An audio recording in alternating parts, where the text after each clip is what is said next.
No, ¿el micrófono? Ahora sí, ¿no? Vale. Nada, muchísimas gracias a todos los organizadores del CCEMU y en especial a, no les veo, a Tyson y a Stewart, especialmente por invitarme a dar esta charla aquí en Gibraltar. Y también agradecerle especialmente a mis compañeros de la Estación Biológica de Doñana, a Carlos Ibáñez y a Javier Juste, por darme la oportunidad de explicar este problema tan grave que está sufriendo el nóctulo gigante por una especie invasora. Aunque parece que ahora yo soy la especie invasora aquí, porque ante todos ustedes como expertos de murciélagos, porque yo estudio realmente cotorras y loros. Así que espero no causar un impacto negativo sobre la información ya previa que tienen ustedes del nóctulo gigante. Así que comenzamos ya la charla.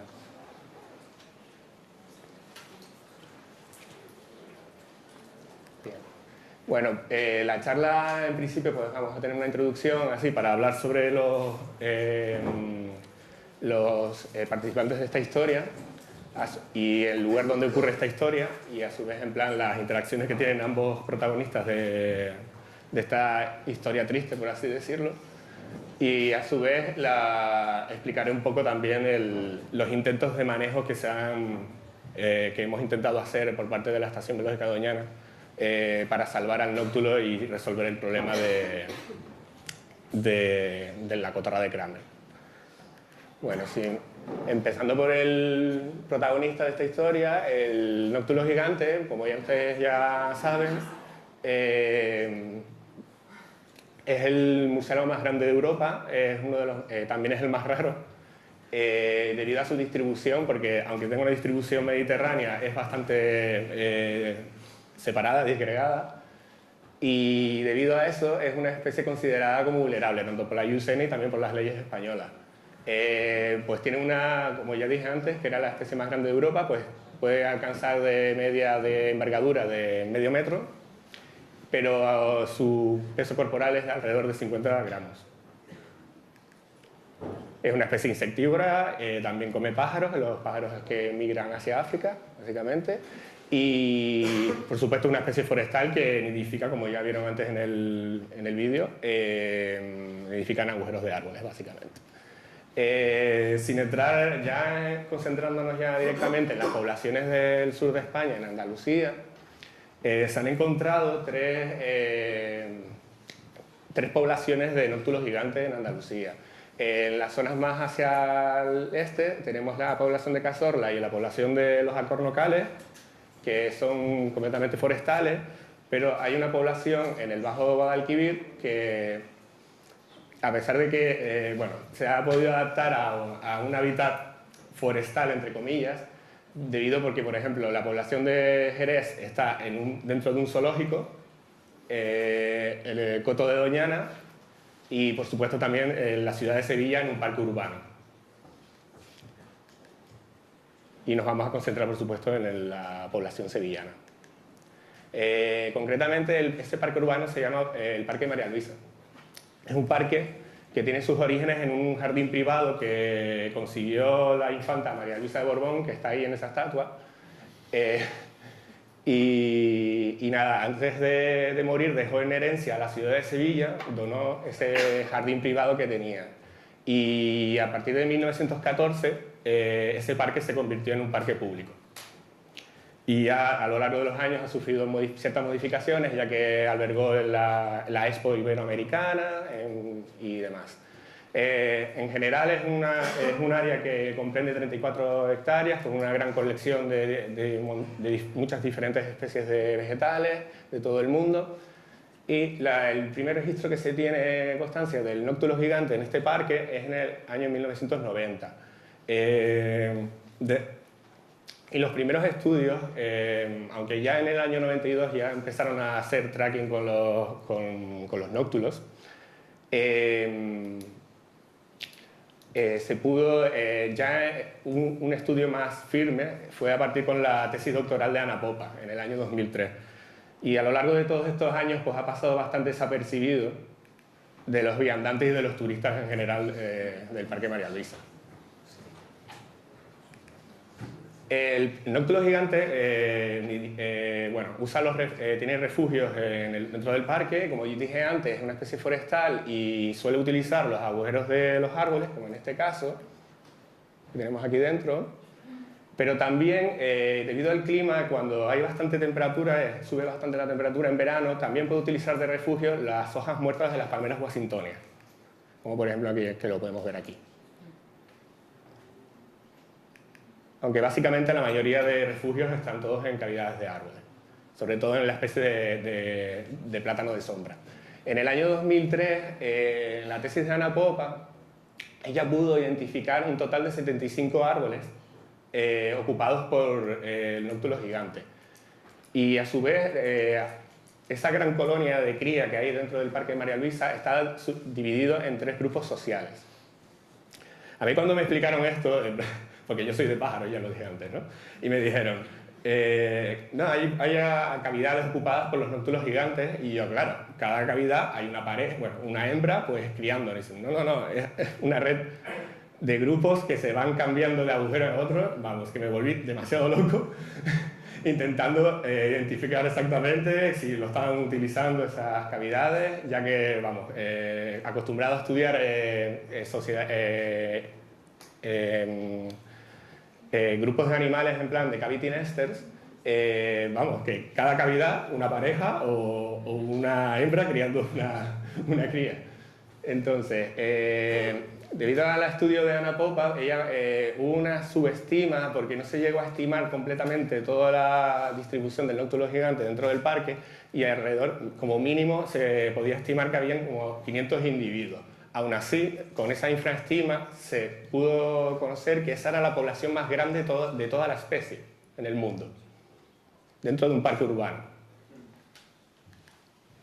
Y bueno, como ya hablaba antes, este caos a la hora de explicar por qué el nóctulo gigante, a pesar de que al principio decimos que son 75 árboles que ocupaban en 2003, realmente no ocupaban en una misma noche esos 75 árboles, sino podían ocupar la mitad o los que sean, ¿no? Iban cambiando según la noche. Y básicamente esas sociedades se conocen como de fusión y fisión, ya que el grupo social se podían juntar todos en una noche en pocos agujeros y a su vez dividirse al día siguiente, ¿no? También las colonias caracterizan por la filopatría de las hembras. ¿Y qué función tiene este complejo social? Pues por un lado la transferencia de información, tanto social como del ambiente, y también sirve para que la dispersión de enfermedades y reducir también la carga parasítica dentro de los agujeros. Un problema muy grave que tienen que solventar las especies cavity nesters. Ya vamos a cambiar un poco, acostumbrados a animales con pelos, pues vamos a ir con unos animales diferentes y de otro color. El otro protagonista de esta historia es la cotorra de Kramer.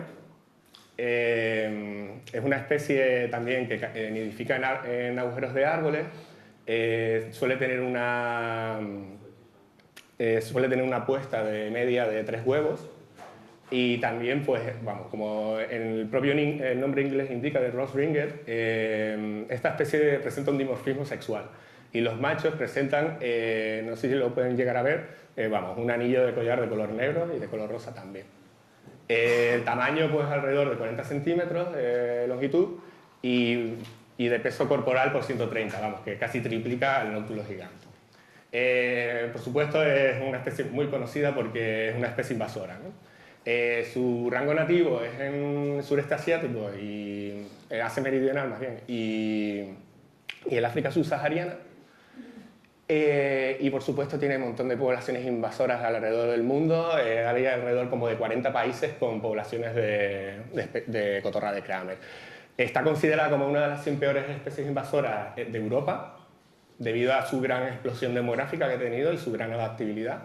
Y también está considerada como especie invasora por el Real Decreto 630/2013 de las leyes españolas. ¿Cuál es su origen? Pues así, durante los años 60 y 70 fue una especie muy famosa como mascota. Era un animal muy barato de mantener, la gente que no podía comprarse un guacamayo, una cacatúa, un loro más caro, pues vamos, tenía su cotorra de Kramer.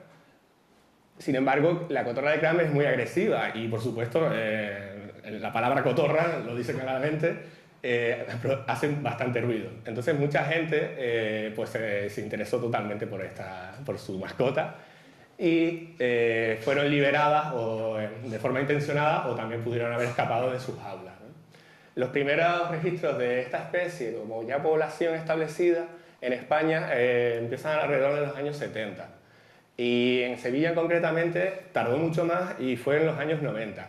Pongo en esta fecha del año 92, justo en la Expo del 92, un acontecimiento muy importante de la ciudad de Sevilla, porque parece ser que en un mercadillo de mascotas muy famoso ahí dentro de la ciudad, que ya no existe, que parece ser que la policía detectó un lote ilegal pues de mascotas, tanto de loros, de ardillas, me han contado, y otras especies. Y vamos, cuando se encontraron con ese lote no sabían nada que hacer, no tenían ni idea que tenían que hacer. Pues, claro, la falsa idea de que, pues mira, aquí hay un parque bonito, pues lo soltamos aquí y ellos vivirán muy bien y nos desentendemos totalmente del problema. Grave error, no tenían ni idea del grave atentado ecológico que han hecho, pero bueno, era el año 92 y había un fervor muy grande dentro de la ciudad y había que ponerse las pilas y demás. En el año 2015 la SEO hizo un censo a nivel nacional por primera vez de esta especie invasora. Las grandes poblaciones se concentran ahí, como ven, en verde oscuro, en Sevilla, y después va a Madrid y Canarias. En ese año, en total, todo el país habían 3.000 individuos de cotorra de Kramer.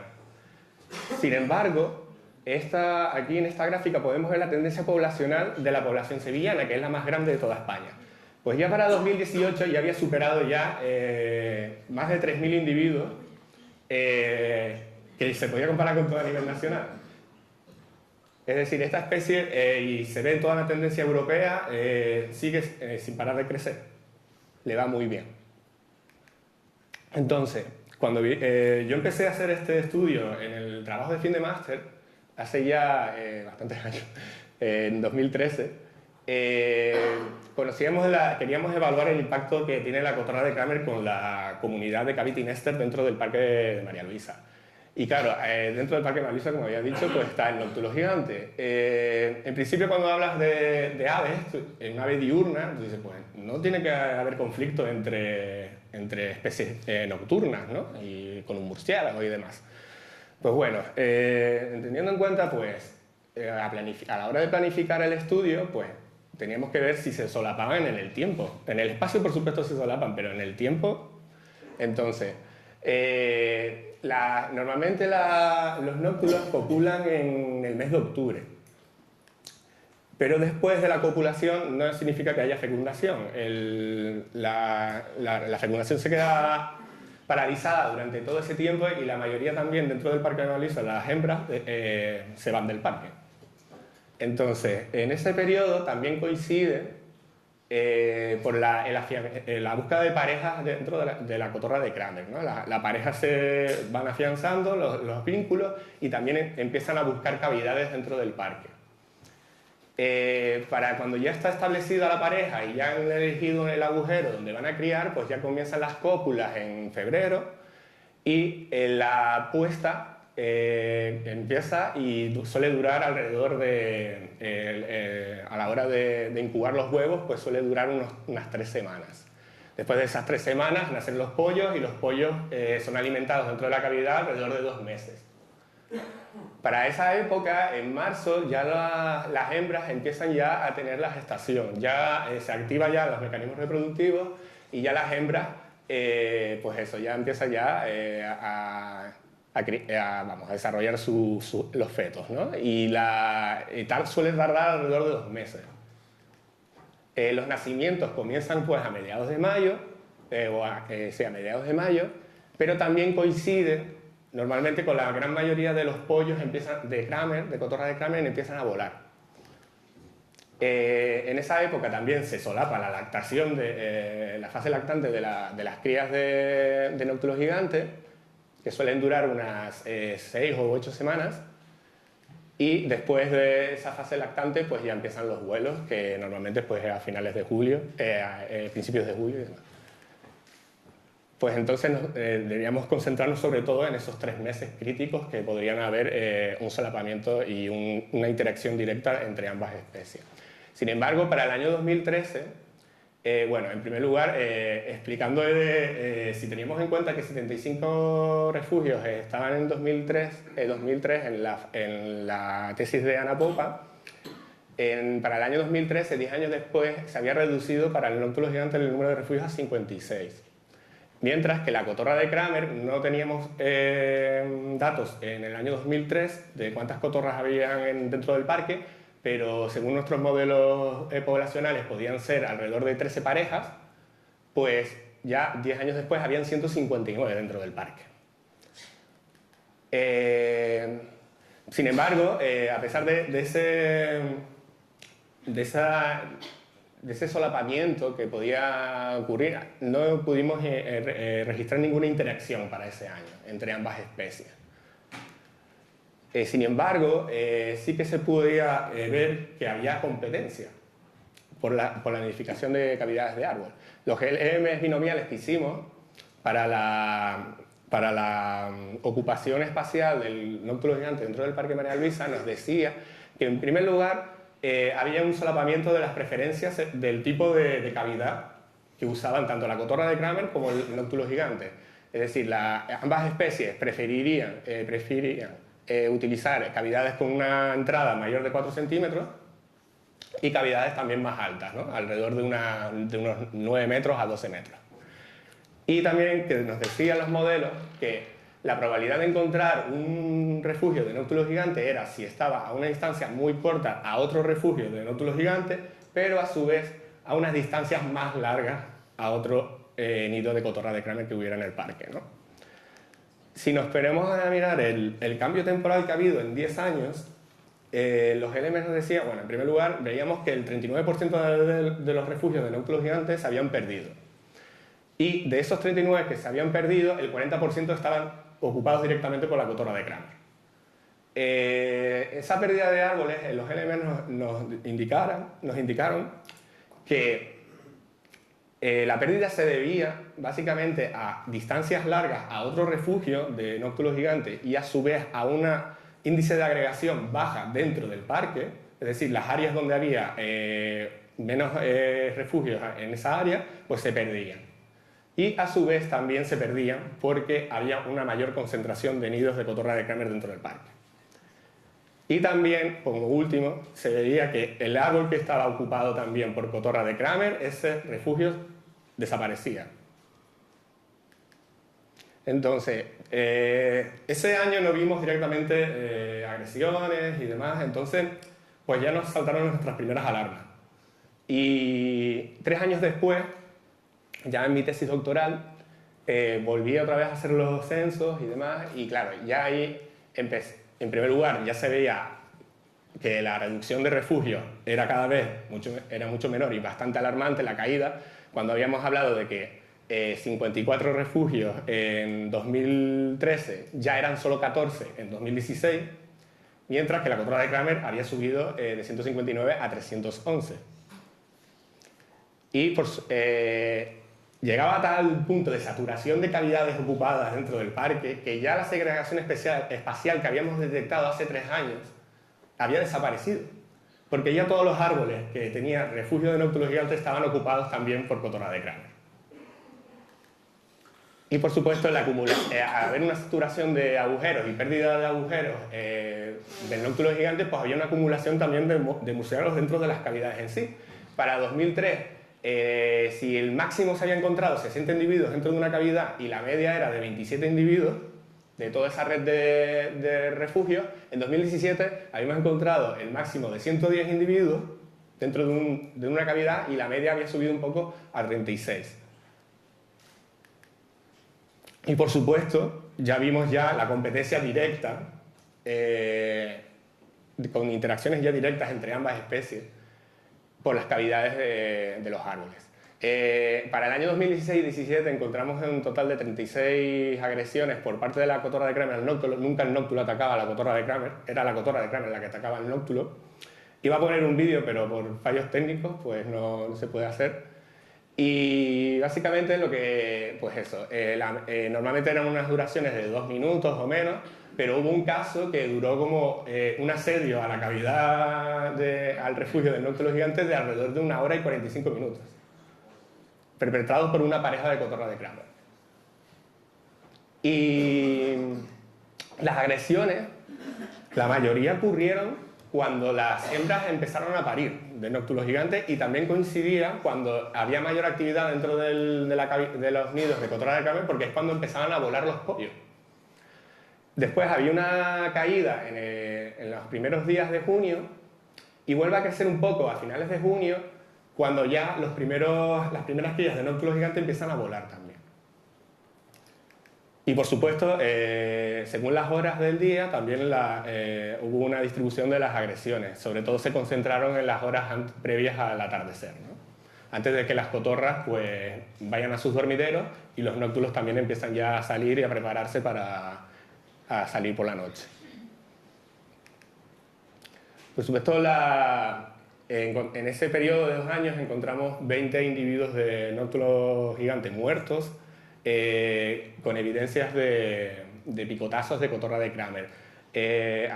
Bastantes que encontramos eran al día anterior habíamos registrado agresiones y al día siguiente fuimos al mismo árbol y encontramos un nóctulo muerto con esas evidencias, ¿no? Básicamente las heridas se concentraban en las alas, algunas se encontraban pues, en la cadera, en el abdomen y bueno, pues según la edad pues podíamos ver que crías de pocos días, sobre todo bastantes lactantes, ya más grandes, y hembras adultas.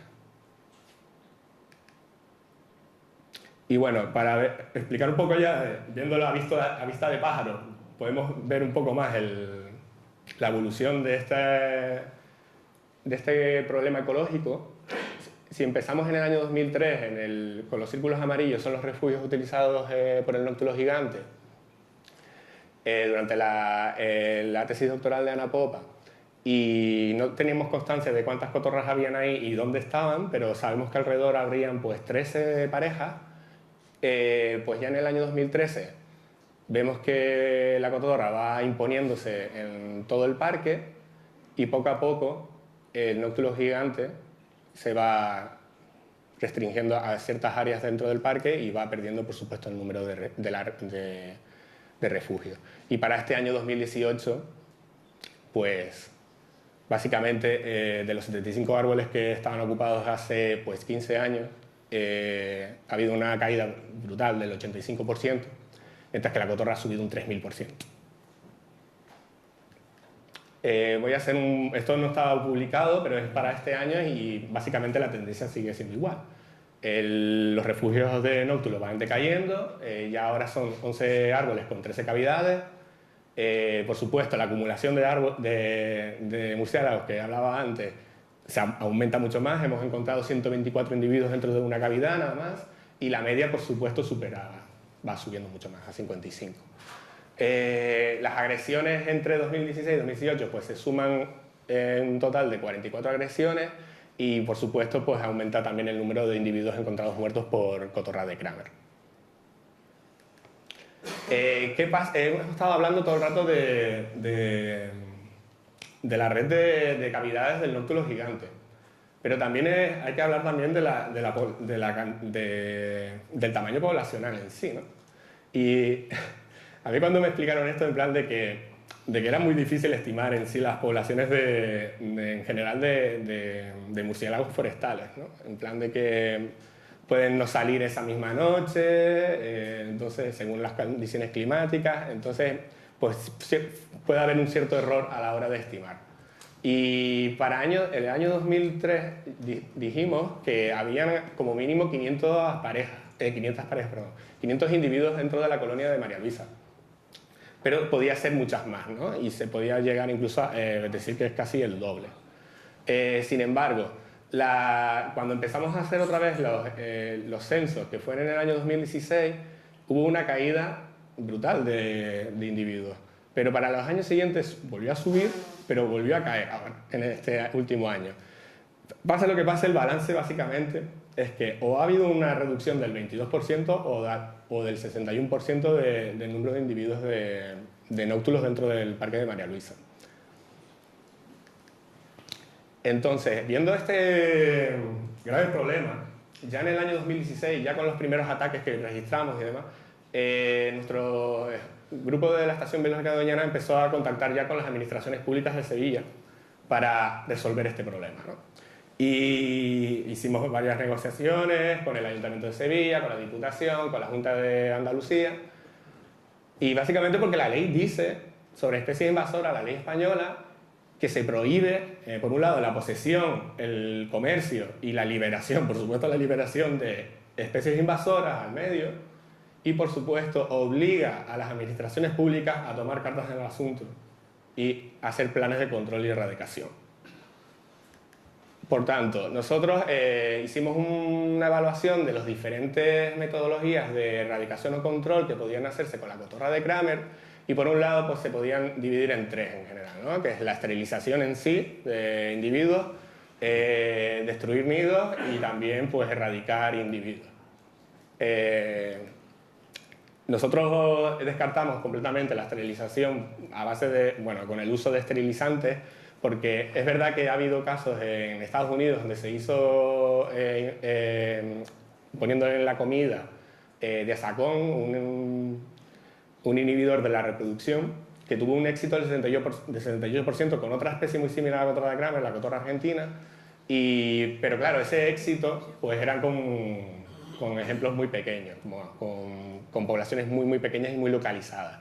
Pero a su vez, al usar comederos para pájaros con esos esterilizantes, pues no es selectivo para otras especies. Entonces, realmente puedes provocar un grave daño adicional. Y por supuesto, si se lograra hacer que actuara esa metodología, la cotorra de Kramer puede vivir 20 años. ¿Qué haces con esos 20 años? Porque la cotorra va a intentar seguir reproduciéndose y va a seguir buscando agujeros y va a seguir matando nóctulos porque lo ve como otro competidor. Entonces, descartando esto, pues nos quedamos tanto como la remoción de nidos y la remoción de individuos. Nosotros hicimos un modelo poblacional sobre la tendencia, la evolución de la cotorra de Kramer según el plan de erradicación que se podría actuar. Según nuestros datos de la población sevillana de cotorra de Kramer, pues tiene una supervivencia de 0,78 y una tendencia y un crecimiento poblacional de 1,2 más o menos. Pues teniendo en cuenta si teníamos una población inicial de 2.000 para el año 2015, es decir, destruyendo nidadas y demás, realmente solo se podía conseguir un resultado de erradicación total cuando el fracaso reproductor de la cotorra de Kramer era de un 90 a un 100%. Vale, está bien, ¿no? Puedo intentarlo, puedo buscar, encontrar todos los nidos de la población de cotorras dentro de la ciudad de Sevilla, porque es dentro de la ciudad de Sevilla, no solo en el Parque María Luisa. Pero claro, cuando hablamos de tienes que cumplir durante 17 años ese porcentaje del 90 al 100, que tienes que ir a buscar agujeros en los árboles, por un lado, y también a la hora de intentar acceder en esos agujeros de árbol, que son pequeños, llegarás a destrozar esas cavidades. Y por supuesto, realmente eso provoca mayor competencia entre el nóctulo gigante y la cotorra de Kramer y con otras especies de aves también. Entonces descartamos esta metodología, por supuesto, por el tiempo tan largo. El nóctulo gigante no podía esperar más y por supuesto que no era factible, ¿no? Tanto por esfuerzo y por gasto. Entonces la remoción de individuos, pues nosotros propusimos, y también teniendo en cuenta otros proyectos que se han hecho con la cotorra de Kramer y con la cotorra argentina también, tanto en Zaragoza como en las Islas Seychelles, hicieron planes de erradicación exitosas, al 100% de esta especie invasora. Y nosotros proponimos que en un periodo de tiempo corto, de 2 años, se podía conseguir eliminar la población entera de cotorra de Kramer en la ciudad de Sevilla, teniendo en cuenta que si se podía hacer, remover 1.500 individuos por año durante esos 2 años. Sin embargo, si tenemos en cuenta que la remoción de individuos se podía hacer de 2 maneras, tanto con trampas o redes japonesas o con el disparo, teníamos en cuenta de que, por supuesto, y teniendo experiencias previas con otras ciudades y otros lugares, las poblaciones, las trampas y las redes realmente funcionan cuando hay una población muy pequeña, que es en el caso que hubo en Canarias hace poco, que lograron erradicar una población de menos de 100 individuos en 2 años. Pero claro, en Zaragoza y en Seychelles pudieron eliminar poblaciones de miles en 2 años, y haciendo la metodología del disparo. Por supuesto, el éxito es menor con las trampas y las redes que con el disparo. Nosotros hemos estado haciendo desde el año 2014 capturas de cotorras y volver a liberarlas. A mí me duele hacer eso, pero bueno, es por fines científicos y gracias a eso hemos sacado los datos tanto de reproducción, de éxito y demás. Y es muy difícil capturarlas. Son animales muy inteligentes y cuando van en grupo y caen, si no cae todo el grupo, los individuos que han quedado libres aprenden todo lo que estamos haciendo, tanto si caen en una trampa como si caen en una red. Lo aprenden y jamás caen. Y lo vemos tanto también en los datos que tenemos de recaptura, que era solo un 5%. Y también la tasa de captura, hemos hecho en estos 4 años alrededor de 600 jornadas de captura, y la media nos salía pues a 1,2 de individuos cada día. Básicamente el éxito es muy bajo y con el disparo no. El disparo siempre va a ser con mira telescópica y siempre va a estar grupo que vea, grupo que tiene que eliminar completamente. Por supuesto, el gasto y el esfuerzo es mucho mayor. Con las trampas y redes hay que estar moviendo, localizando las fuentes de alimentación de las cotorras para poder poner las trampas y las redes y demás. Y por supuesto el disparo es mucho más flexible, ¿no? Y el grupo de acción es más pequeño. La escala temporal, por supuesto, es más grande para intentar conseguir los resultados con las trampas frente al disparo. El estrés para el animal es mucho mayor con la trampa que con la red, aunque parezca raro, pero un disparo certero, siempre un disparo certero, nunca es un disparo desviado como si fuera una escopeta de perdigón. Es un disparo de mira telescópica, es un disparo que es mortal. Entonces, un disparo instantáneo es, por supuesto, mucho estresante que para un animal que tiene que estar, cae en la trampa, sacarle de la trampa, transporte a un CREA para que pueda ser eutanasiado al final. Y al final, por supuesto, es impopular siempre el uso de armas frente a metodologías más sutiles. Y por supuesto, a pesar del bombardeo que hemos hecho nosotros de datos científicos, de publicaciones y demás, al final pasó esto. Un cierto grupo animalista, y mira que nosotros habíamos hablado con todos los grupos animalistas de Sevilla, con los grupos ecologistas que estaban a favor, y muchos grupos animalistas estaban a favor también, entendían el problema. A ellos no les gustaba esto de disparar. A mí no me gusta disparar animales, pero yo entiendo que hay un grave problema ecológico con la cotorra de Kramer.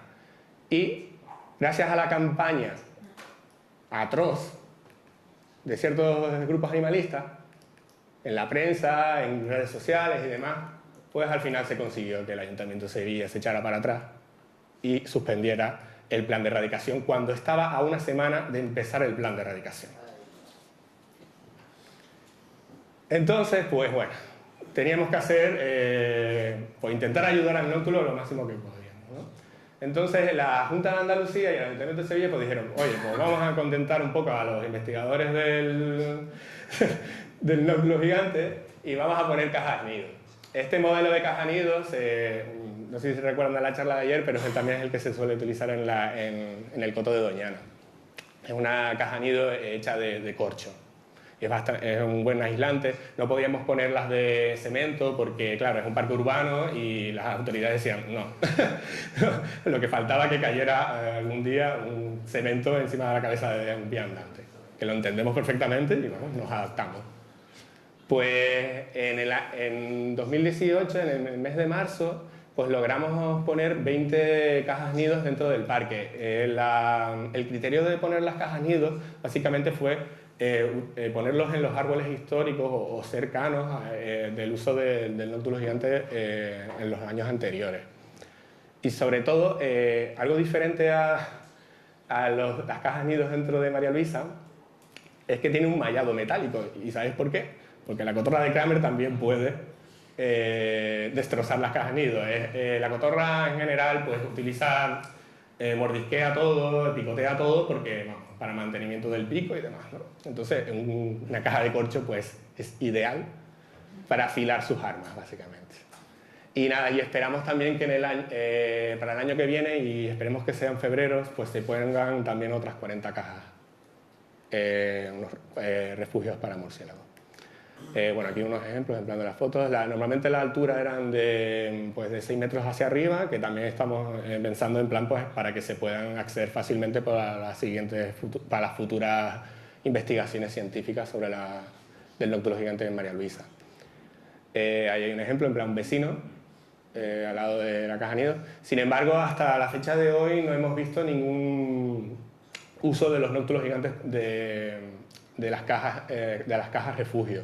Bueno, hay unas salamanquesas que ya han empezado a abrir el terreno, ¿no? En plan a tantearlo, pero sabemos que a los nóctulos les cuesta pues, ver esta alternativa y se podía intentar hacer de forma experimental pues, atraerlos a esas cajas nidos, tanto el uso de atractores olfatorios como puede ser la propia orina o las heces, y también sonoros, ¿no? Es un animal muy social y pues, con los ultrasonidos de sonidos sociales pues, se podría intentar acelerar el proceso de ocupación de las cajas nidos, de las cajas refugio, ya que no hay alternativa por ahora de la erradicación de la cotorra de Kramer. Sin embargo, esto fue una buena noticia más o menos, pero también coincidió con otra pequeña mala noticia, que coincidió que ese año hubo un apeo masivo en toda la ciudad de Sevilla de los árboles. Y por supuesto estaba el Parque de María Luisa también. Sin embargo, las autoridades pues vieron que el nóctulo gigante pues había que conservarlo y contactaron con nosotros, y Carlos Ibáñez y yo hicimos un informe de buenas prácticas para el apeo dentro del Parque de María Luisa.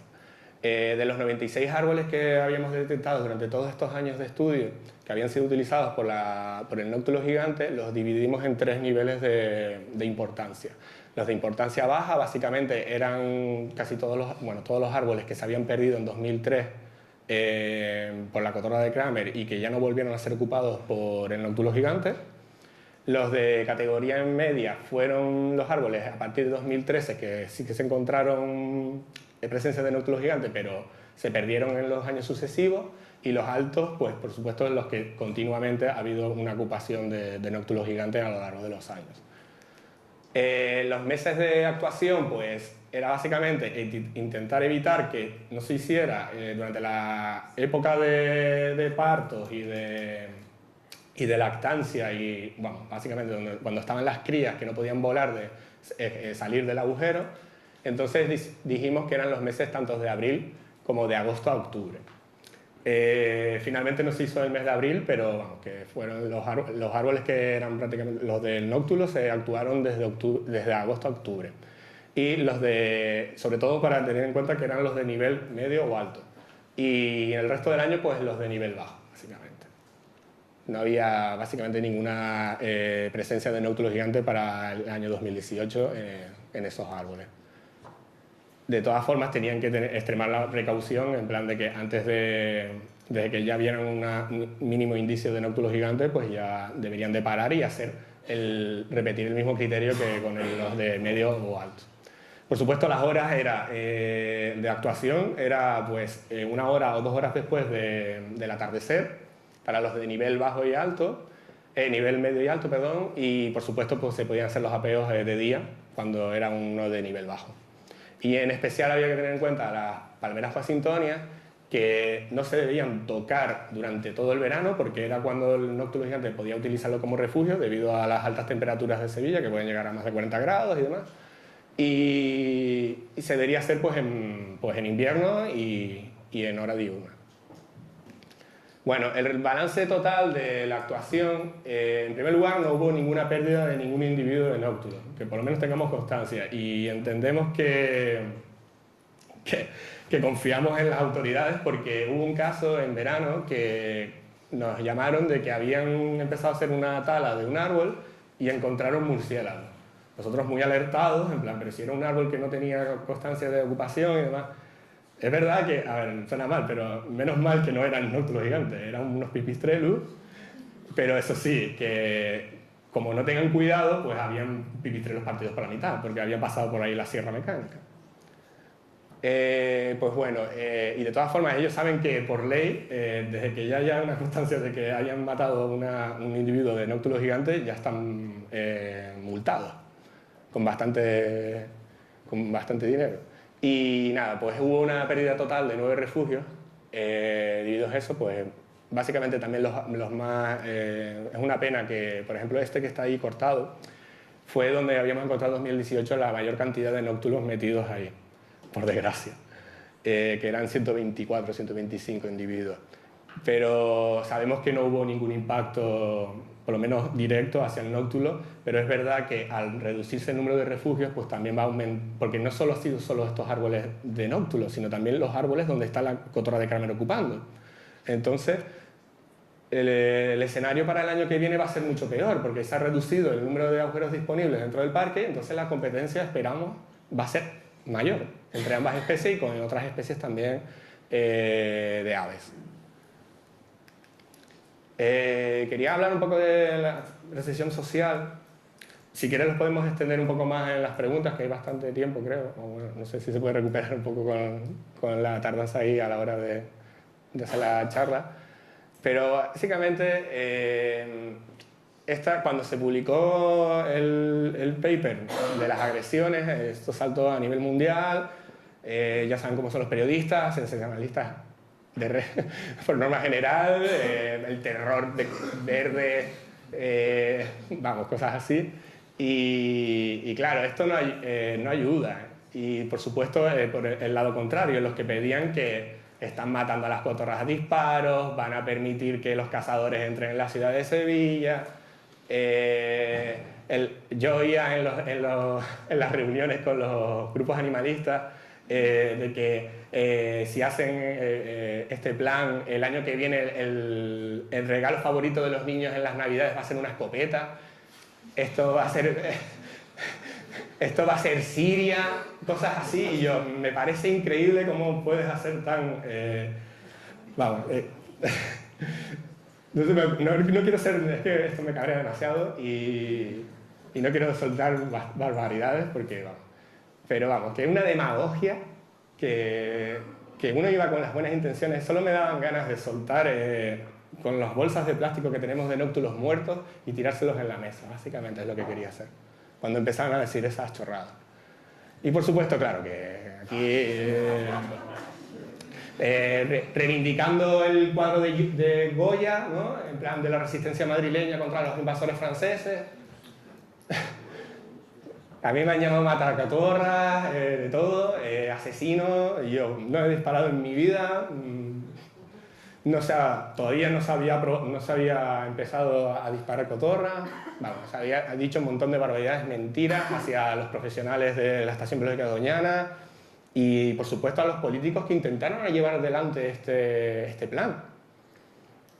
Pero claro, parece ser que un grupo reducido, cuando tiene mucha voz, pues parece ser que todas las reivindicaciones científicas, todos los resultados científicos, todas las razones científicas y razonables de todo este proyecto e investigación, pues desaparecen cuando 4 personas gritan que por cuestión de sensibilidad no se puede hacer esta actuación.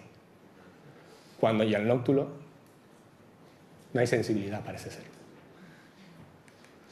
Y nada, pues quería concluir pues eso, que la cotorra de Kramer es una seria amenaza como especie invasora, y no solo para el nóctulo gigante, sino también a otras especies de aves dentro de la ciudad de Sevilla, como es el cervo y caloprimilla, y por supuesto también a los cultivos de alrededor dentro de la ciudad de Sevilla.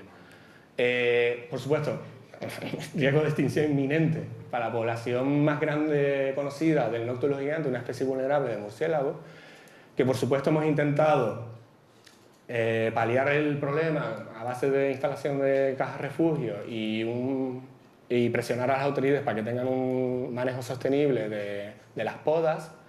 Y por supuesto es importante seguir haciendo un exhaustivo monitoreo de la evolución de la población dentro del Parque de María Luisa. Esto es cuestión de número. Esto es, ¿quieres matar 3.000 cotorras o quieres matar 5.000 cotorras? O todas las que puedas dentro de varios años. La severidad y la dificultad del problema va a acrecentarse año por año. Es más difícil, cuanto más cotorras, más difícil y más tiempo va a llevar a hacer el plan de erradicación. Y por supuesto no debe ser ignorado por las administraciones públicas.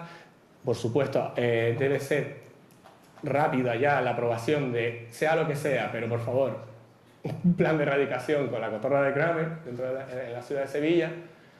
Y por supuesto que, eso sí, que los manejos de los programas de control y erradicación estén basados en estudios científicos y que no se vaya por la tangente por cuestiones de ideología o de sensibilidad.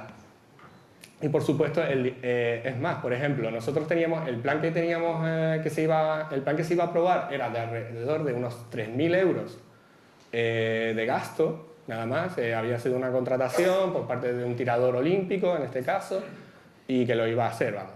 Pues al final, debido a la presión de los animalistas y que ellos presionaban en plan, no, tiene que ser con metodología de bienestar animal, que lo respete, tal, pues al final, claro, ese gasto se multiplicaba a 35.000, no, perdón, a 350.000, ¿era, Carlos? 230.000. Es casi el 100% de subida de gasto. Algo que esconden a la población en general. Cuando a la población se le dice, mira, este gasto, y sabemos por qué este problema se tiene que solucionar de esta manera, y es barato, cuando no dices en plan de que no, por respeto, en plan, por falsas ideas, básicamente, de bienestar animal, no, puedes decir que aumentar el gasto y esconderlo, básicamente, también a la opinión pública. Y, por supuesto, la concienciación ambiental es lo más importante. Hay que saber que si el apoyo de la opinión pública no se pueden hacer planes de erradicación, sobre todo para una especie tan carismática como puede ser una cotorra, un loro, frente a una especie no tan carismática, lo siento por ustedes, pues, a los expertos en murciélagos, una especie menos carismática como puede ser el nóctulo gigante. Y, por supuesto, hay que hacerles entender a los ciudadanos de Sevilla de que ellos tienen que valorar un patrimonio natural que tienen dentro de la ciudad. Un parque, el Parque de María Luisa, que fue concebido por su diseñador, Jean-Claude Nicolas, a principios del siglo XX, por el ideal del amor romántico, que no puede ser sino salvaje y desmedido. Es decir, este señor respetó la arbolada existente que había ya en el jardín privado de la infanta María Luisa. Y gracias a ese diseño que él realizó, formó un pequeño bosque dentro de la ciudad de Sevilla. Un bosque que a lo largo de las décadas se ha convertido en un refugio urbano, un papel ecológico muy importante a lo largo del mundo, que los propios parques y jardines se convierten en refugios de ciertas especies, de muchas especies, y sobre todo de una especie amenazada de murciélago, y que, por supuesto, deseamos que este ideal de amor romántico se mantenga a lo largo de muchos años, para que el Parque de María Luisa nos siga ofreciendo, yo voy a poner un vídeo pero no se puede, que nos siga ofreciendo cada atardecer en los meses de verano, que los cielos se llenen dentro del parque de nóctulos gigantes volando. Nada, iba a poner el vídeo ahí, hay una mancha negra, no era de noche, entonces no, ¿sabes? Pero bueno, en fin, nada, muchísimas gracias por la atención y estoy encantado por abrir debate del